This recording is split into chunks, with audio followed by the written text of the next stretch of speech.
Assalamualaikum warahmatullahi wabarakatuh. Dalam video kali ini saya ingin menunjukkan bagaimana caranya melakukan integrasi SIMRSDev dengan BPJS melalui aplikasi bridging eksternal. Nah, jadi di sini untuk SIMRSDev ini aplikasi bridging itu dibuatkan secara terpisah agar dapat menjaga independensi dari masing-masing aplikasi. Jadi aplikasi SIMRSDev-nya dapat dikembangkan secara mandiri, begitu pula dengan aplikasi bridging-nya. Nah, di sini walau dia berbeda file project, dia tetap memiliki kesinambungan dalam bentuk penstrukturannya. Jadi gini, untuk yang telah berhasil menginstal aplikasi SIMRSDev dan menjalankannya serta mengimplementasikannya, bisa mencoba untuk membuat bridgingnya dengan cara cloning aplikasi WS BPJS seperti ini. Oke, ini adalah aplikasinya keseluruhan dan ini adalah pengantarnya. Silahkan dibaca. Dan di video kali ini kita akan mempraktekkan bagaimana caranya melakukan bridging tersebut. Oke, bagi teman-teman yang sudah akrab dengan Linux, tentu kita pertama adalah membuka command line seperti ini, terminal. Oke, kita lakukan pengkodingan dulu, pengkloningan maksudnya.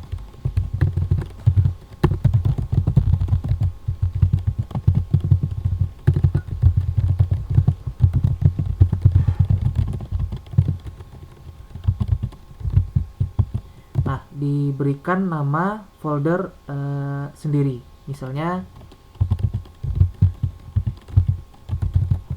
oke. Nah, pindah ke folder baru tersebut. Di sini sudah terlihat bahwa aplikasinya berhasil diklon. Langkah pertama adalah untuk menarik seluruh dependensinya dari server npm.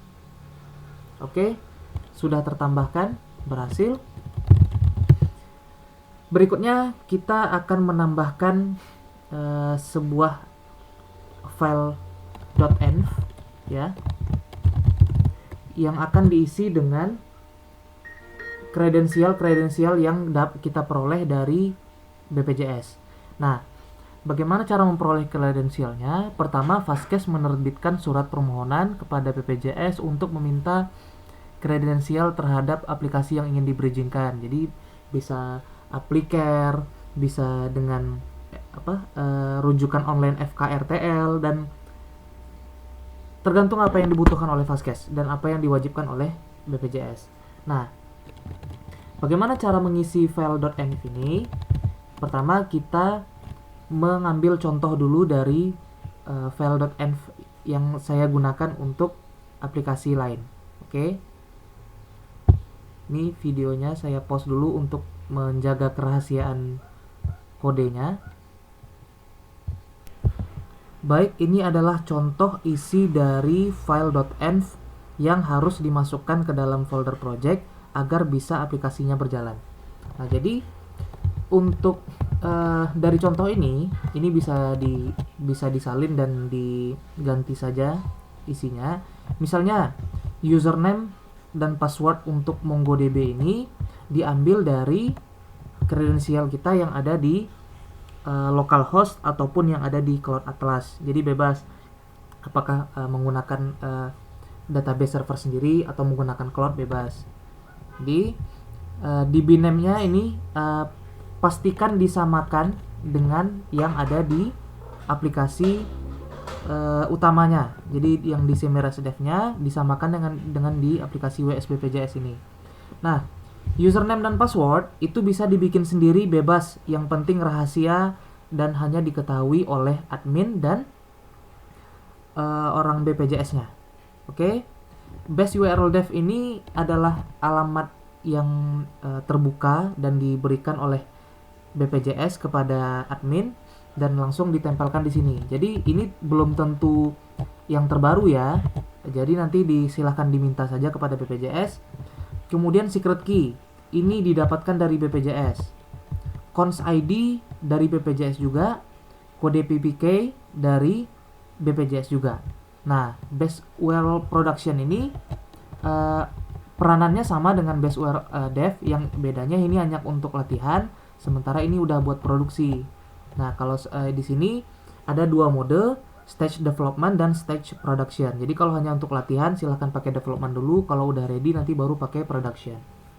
Oke, silahkan diisi dengan benar. Nah, kalau sudah tersimpan dan npm-nya sudah berhasil diinstal tadi, maka langkah berikutnya tinggal menjalankannya dengan cara seperti ini. Oke, ini tandanya dia sudah berjalan. Atau kalau mau menggunakan nodemon, bisa juga untuk memantau kalau misalnya ada kesalahan, nanti node-nya langsung memberikan laporan error. Nah, sekarang kita saya hidupkan dulu ya. Kita lihat contoh. Ini kalau dia sudah dijalankan seperti ini di node index.js ini, kita langsung bisa buka browser dan akses ke 3100 portnya. Nah, di sini sudah tersedia halaman referensi kelas. Oke. Update ketersediaan kamar, ruangan baru, ketersediaan kamar, hapus ruangan, dan panduan penggunaan. Nah, jadi kalau di sini yang tampil di halaman depan ini hanya untuk perihal manajemen kamar rawat inap saja. Nah, sementara fitur yang paling utamanya itu adalah otomatisasi yang dilakukan sendiri mandiri oleh sistem. Bagaimana bentuknya? Oke, ini kita matikan sementara dulu. Di sini ada dua buah file, fkrtl, kemudian dan kamar.js. Di dalam dua file inilah tersimpan logika untuk pengupdatean secara otomatis dari server kita ke server BPJS. Nah, bagaimana bentuk file index.js? Itu sederhana seperti ini isinya. Istilahnya kode yang untuk mengatur transaksi data dari sisi klien dan menginisiasi jalannya server. Oke, bagaimana isi fkrtl? Kita buka yang kamar dulu ya. Nah, seperti ini isinya. Yang mana fungsi di dalam aplikasi ini adalah untuk mengupdate status kamar yang dikelola di Simeres Dev secara otomatis langsung ke server BPJS tanpa harus secara manual diupdate. Jadi dia akan selama per 3 jam server aplikasi WSBPJS ini akan mengupdate secara inisiatif ke server BPJS. Jadi pastikan saja bahwa Simeres Dev-nya tergunakan dengan baik dan aplikasi WSBPJS ini senantiasa dijalankan, maka per 3 jam aplikasi ini akan mengupdate informasi terbaru ke server BPJS, yaitu ketersediaan kamar tadi. Oke. Nah, dari mana sumber informasi yang akan diupdatekan ke server BPJS tersebut? Pertama, yang pastinya adalah dari penggunaan aplikasi Simeres Dev sendiri. Jadi ketika seorang perawat atau dokter dia mengadmisi seorang pasien menuju ke sebuah bed, kamar, maka servernya akan menyimpan ke dalam database. Nah, penyimpanan di dalam database ini akan memicu logika ini untuk mengirimkan informasi pembaharuan tersebut ke server BPJS. Nah, sederhana itulah logikanya. Nah, jadi hal yang perlu dicatat adalah untuk menyesuaikan isi variabel beds ini dengan yang ada di Simeres Dev-nya. Jadi kalau kita buka aplikasi Simeres Dev-nya,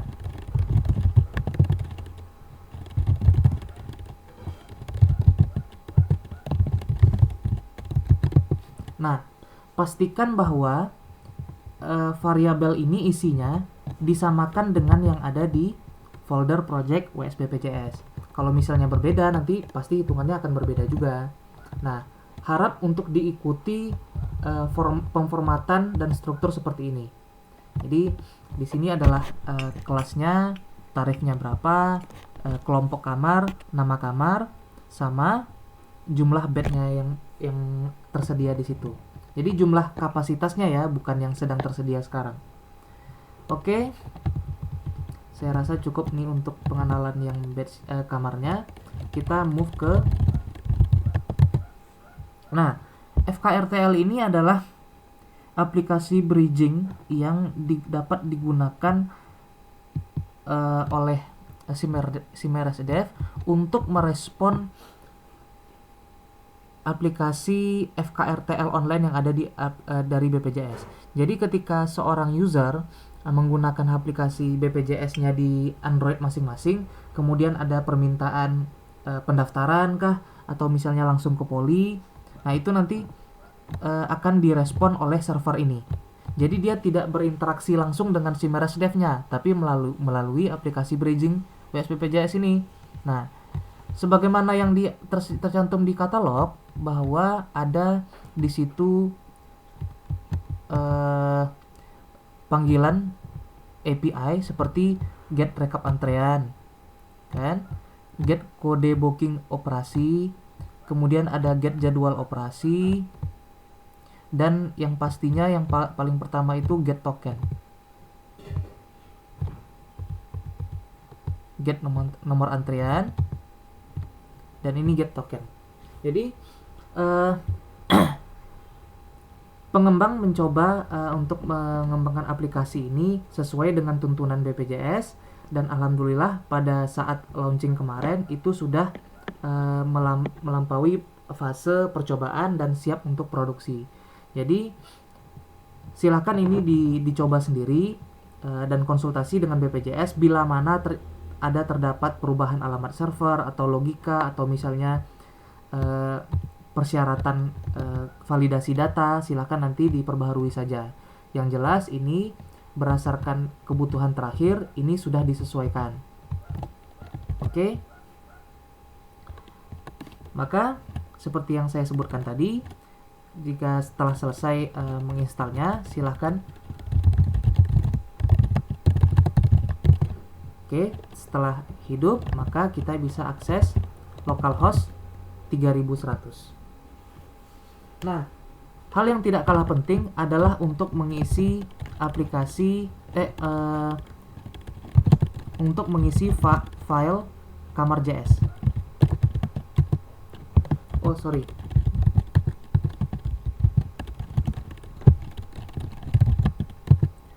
File tindakan.js. Nah, jadi di sini untuk aplikasinya dapat berjalan sesuai dengan kondisi daftar tindakan rumah sakit, dia membutuhkan sebuah baris data yang berisi seluruh tindakan yang tercantum di rumah sakit tersebut. Bagaimana cara memperolehnya? Nah, ini pertama kita buka aplikasi SIMERASDEV yang utama, kita buka inspect element seperti ini, konsol. Nah, di sini sudah tercantum sebuah baris kode yang bisa disalin saja, copy, kemudian kembali ke sini, paste.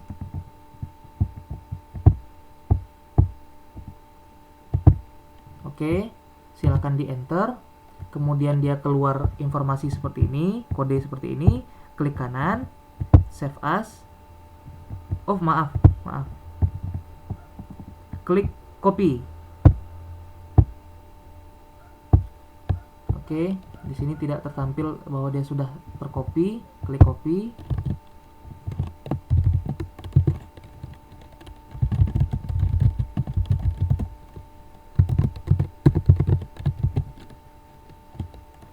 Kemudian di sini kita paste as plain text. Maaf.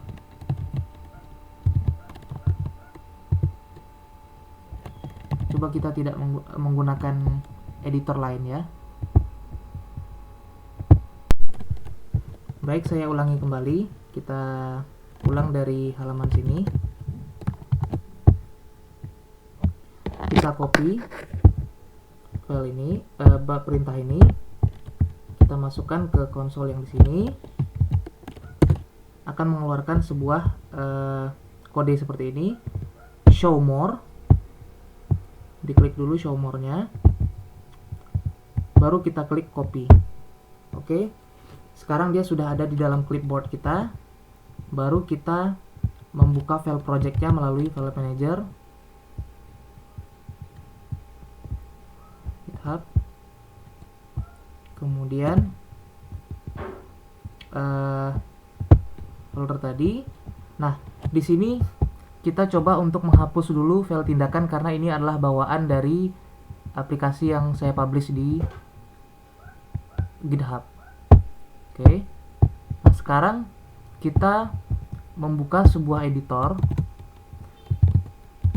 Terserah itu apakah Sublime Text atau Atom Editor atau Notepad++, bebas. Kita buat sebuah file baru.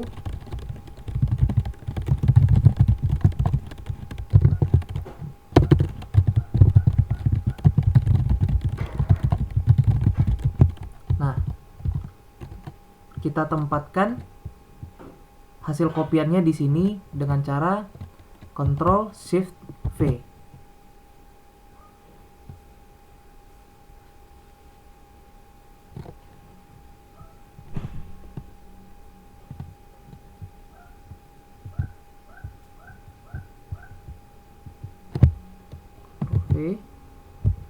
Oke, seharusnya Ctrl V tadi ya.